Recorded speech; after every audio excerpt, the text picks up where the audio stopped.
বন্ধুরা, আমি শর্মিতা। তোমরা দেখছো শর্মিতাস কিচেন। অনেকদিন পরে আবার একটা নতুন রেসিপি নিয়ে চলে এসেছি। এই রেসিপিটা কি নাম আমি তোমাদেরকে পরে বলছি। তার আগে বলে দিই, এই রেসিপিটা আমি আমার বরের জন্য করছি। আগামীকাল আমার বরের বার্থডে আছে, তার জন্য আমি একটা মিষ্টি বানাবো। কি মিষ্টি বানাবো তোমাদেরকে সব পরে বলবো। না, আমি 1 লিটার দুধ নিয়ে নিয়েছি।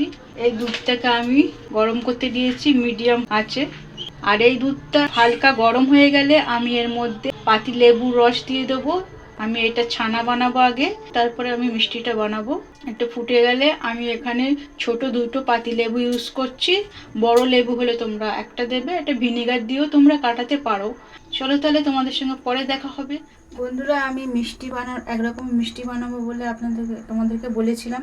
এই মিষ্টির জন্য ছানা তৈরি করে নিচ্ছি। এখন সেই ছানাটাকে জল ছেঁকে আর এই রুমালের মধ্যে, তোমাদের যে কোনো কাপড়, সুতির কাপড় হলে ভালো হয়, সেখানে ভালো করে বেঁধে আর জলটাকে ঝরিয়ে নেবে। ছানাটা শুকিয়ে গেছে, জলগুলো নিগড়ে নিয়েছি। যেহেতু আগামীকাল আমার বরের জন্মদিন, তাই আমি এই মিষ্টিটা বানাচ্ছি, ওর পছন্দের মিষ্টি। মিষ্টিটার নাম হচ্ছে নিকুতি। ভালো করে জলটা ঝরিয়ে নিতে হবে। ছানাটায় জল ঝরানো হয়ে গেছে। দেখো, ছানাটাকে ভালো করে এবার এই তালু দিয়ে ভালো করে এরকম করে করে ম্যাশ করতে হবে। তাহলে ছানা যে দানা দানা ব্যাপার আছে সেটা গালে লাগবে না মিষ্টি খাওয়ার সময়। দেখুন বন্ধুরা, আমি এটা ম্যাশ করে নিচ্ছি ছানাটাকে। দেখুন কতটা সফট হয়েছে। এরপর এর মধ্যে আমি 2 টেবিল চামচ ময়দা মেশাবো। এবার নিয়ে নেব সুজিটাও 2 টেবিল চামচ নেব। সুজিটা দিলে আরও সফট নরম হয়। দানাগুলোকে দিয়ে দেবো, খেতে বেশ ভালো লাগবে, গন্ধটা বেশ ভালো বেরোবে। একটা বেকিং পাউডার আছে, এই বেকিং পাউডারটা আমি একদম সামান্য দেব। এটা দিলে কি হবে, ভালোভাবে ফুলবে আর ভেতরটা আরও খুব নরমও হবে। এটা ভালো করে আগে মেখে নিই।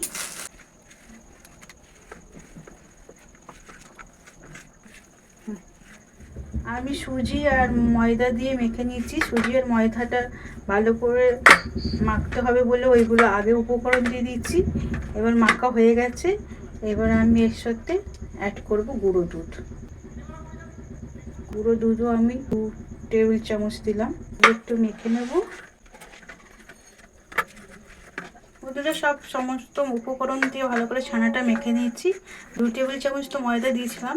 এই ছানাটা কিন্তু ওই আটালো ভাবটা যতক্ষণ না যাবে, একটু করে হাতে হাতে করে ময়দা নিয়ে এমনি করে মাখতে হবে। যেমনি তোমরা রুটি করার সময় ভালো করে রোটা মেখে নাও, ওরকমভাবেই রোটা একদম নরম হবে, কিন্তু চ্যাটচ্যাটে ভাব থাকবে না। দেখুন ভালো করে আমি মেখে নিয়েছি। আরও একটুখানি চ্যাটচ্যাটে ভাব আছে, সেইটাকে যাতে হাতে বল করতে পারি ঠিক মতন, তাই জন্য আমি নিয়ে নেব। দেখুন, ঘিটা দিলে ভালো গন্ধও আসবে। একটা হাতে দেখুন চ্যাটালো ভাবটা থাকবে না, চ্যাটচ্যাটে ভাব, বল করতে সুবিধা হবে।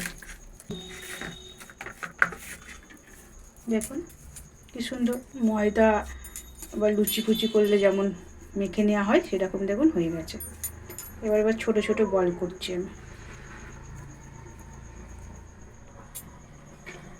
দেখুন বন্ধুরা, নিকুতি যেহেতু একটু লম্বা টাইপের হয়, ওই গোলটা করে এরকমভাবে হালকাভাবে চেপটে দিলে দেখুন লম্বা করে দেয়।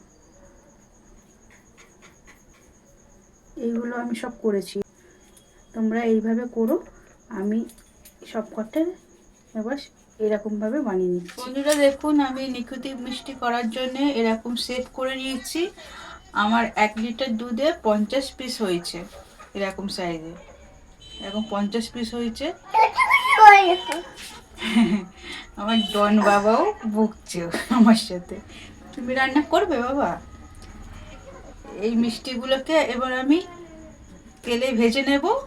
তারপরে আমি চিনির শিরা করব। শিরার মধ্যে আমি শিরার রসের মধ্যে মিষ্টিগুলো ডুবিয়ে রাখবো।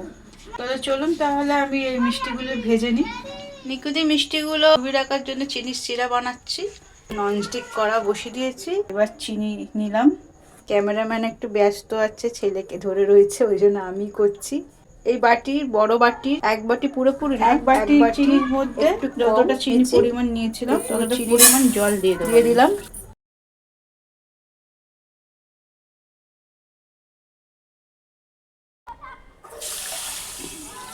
এবার চিনির সিরাটা, রসটা বানিয়ে নিই। এর মধ্যে আমি গোটা এলাচ ফাটিয়ে দেব, আর দিয়ে দেব কেশর। 4টে এলাচ দিয়ে দিলাম ফাটিয়ে।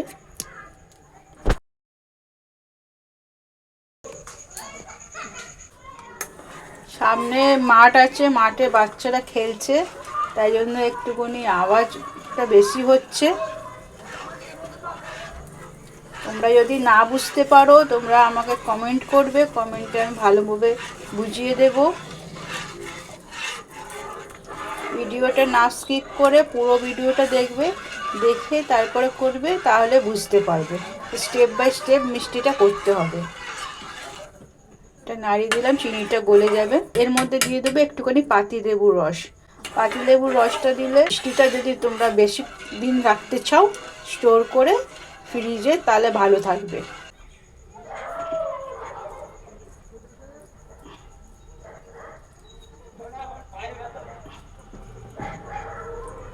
এগুলো তাহলে ভেজে নেব। সেটা আমি বানিয়ে ফেলি।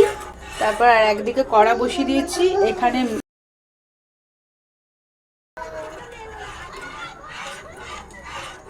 একদিকে আমি চিনির সিরা এবার আমি আর একদিকে তেল নিয়ে নিয়েছি। তেলের মধ্যে হাফ চামচ ঘি দিয়েছি।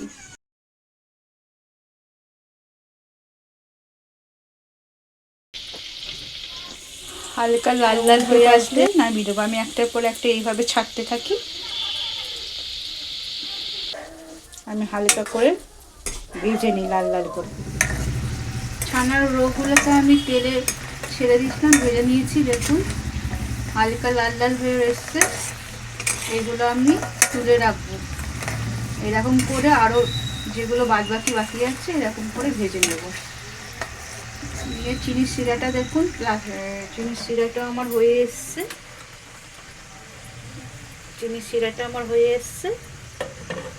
একটু পরে এগুলো ভাজা হয়ে গেলে আমি এর মধ্যে ডুবিয়ে দেবো। আর বাদ বাকি এই কটা পড়ে যাচ্ছে, তাহলে এগুলো ওইভাবে ভেজে নিই। আমি এবার ওইভাবে ছেড়ে দেবো, দিয়ে ভেজে নেব।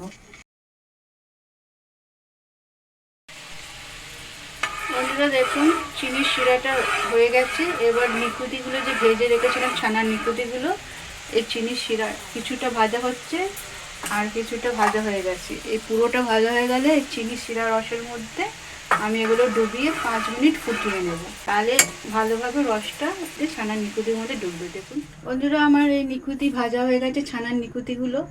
এবার আমি চিনির শিরার মধ্যে দিয়ে দেবো সবকটা, দিয়ে 5 মিনিট এগুলো ভালো করে ফুটিয়ে নেব।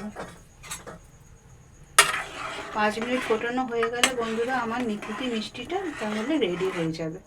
চলো তাহলে আমি এটা ঢাকা দিয়ে দিই, আর এটা 5 মিনিট আমি ফুটিয়ে নেব।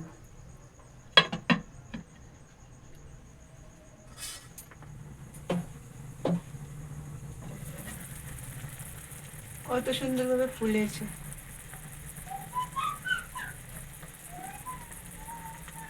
হলো 5 মিনিট হয়ে গেছে বন্ধুরা। আমি এবার এটাকে গ্যাসটা বন্ধ করে এরকম ঢাকা দিয়ে রেখে দেবো। তাহলে চিনির শিরার রসগুলো ভালোভাবে এই নিকুতি মিষ্টিতে ঢুকবে।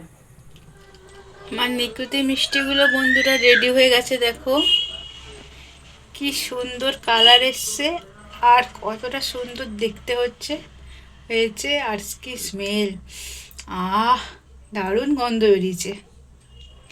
চলো তাহলে বন্ধুরা নিকুতি মিষ্টিগুলো সার্ভ করে নিই, আবার বরকে খাওয়াতে হবে, বরের বার্থডে বলে কথা। চলো তাহলে আমি এগুলো সার্ভ করে নিচ্ছি। বন্ধুরা আমি নিকুতি মিষ্টিটা সার্ভ করে দিয়েছি, ওকে পুরো দিয়েছি, ওর জন্মদিনের জন্য করেছিলাম বলে। দেখো খেয়ে টেস্ট করে, তোমার জন্মদিনের জন্য করেছি। দেখতে তো খুব সুন্দর লাগছে, দেখো কালারটা দেখো।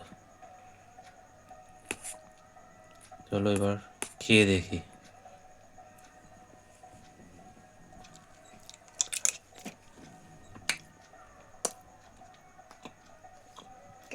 হয়েছে? হেভি হয়েছে, খুব সুন্দর হয়েছে। টেস্টটা কেমন? টেস্টটা পুরো দোকানের মতোই হয়েছে। এলাচে দেওয়া হয়েছে এর মধ্যে, এলাচের খুব সুন্দর একটা টেস্ট এসেছে, আর গন্ধটাও খুব সুন্দর সুন্দর ছাড়ছে। রসের কালারটা দেখুন। রসের কালারটা দেখুন, কি সুন্দর রসের কালারটা হয়েছে, একদম ঘন। আর মিষ্টিটা ভালো হয়েছে? মিষ্টিটার কালারটা দেখুন, পুরো দোকানের মতো। সফট হয়েছে? হ্যাঁ, আর কুট্টু কুট্টু কুট্টু কুট্টু। টন বাবা আমাদের ডন বাবা মিষ্টি খাবে বলছে, তাই তো? তুমি পরে খাবে, আগে আমি খাই, তারপর তুমি খাবে। হ্যাঁ, ডন বাবাকে এই একদম মিষ্টি দেওয়া যাবে না। হ্যাঁ, ডন বাবাকে এই মিষ্টি এখন দেওয়া যাবে না। আর কালারটা দেখো কি সুন্দর হয়েছে। দোকানে অবশ্য ফ্রুট কালার ইউজ করে, আমরা তো কালার টালার ইউজ করি, নর্মাল ন্যাচারাল কালার যেরকম এসছে দেখো, খুব সুন্দর হয়েছে। আরেকটা টেস্ট করি। তাও তো এই কালারই আসে। না, একটু লালচে লালচে হয় দোকানেরটা, কালার দেয়। কালার দেয় বলে। তো বন্ধুরা, ভিডিওটা প্রথম থেকে শেষ পর্যন্ত দেখবে, তাহলেই তোমরা এই রেসিপিটা খুব সহজেই বাড়িতে বানাতে পারবে। আর বাড়িতে কোনো যদি গেস্ট আসে, তাহলে তো চটজলদি এই রেসিপিটা বানিয়ে দেওয়াই যেতে পারে। বন্ধুরা, আমি শেষ করি, এতগুলো তো এখন খাবো আর না। এটা সুজি দিয়েও বানানো যায়, যদি কারোর কাছে দুধ বা ছানা হ্যাঁ, থাকে। ছানা তো সুজি দিয়েও করা যায়। বানাতে পারবে, যে প্রসেসটা সেম। একদিন আমি সুজি দিয়েও বানিয়ে দেখাবো আপনাদেরকে। হ্যাঁ হ্যাঁ, তাহলে বন্ধুরা আমি এখন আর একটু টেস্ট করি। পুরোটা তো এখন খাবো না। খুব ভালো লেগেছে। হ্যাঁ, খেয়ে পুরোটা তো যাচ্ছে। এখন এতগুলো তো খাওয়া সম্ভব নয়, আর কয়েকটা টেস্ট করি। বন্ধুরা, তাহলে আজকের ভিডিওটা এখানে শেষ করলাম। চলো, টাটা।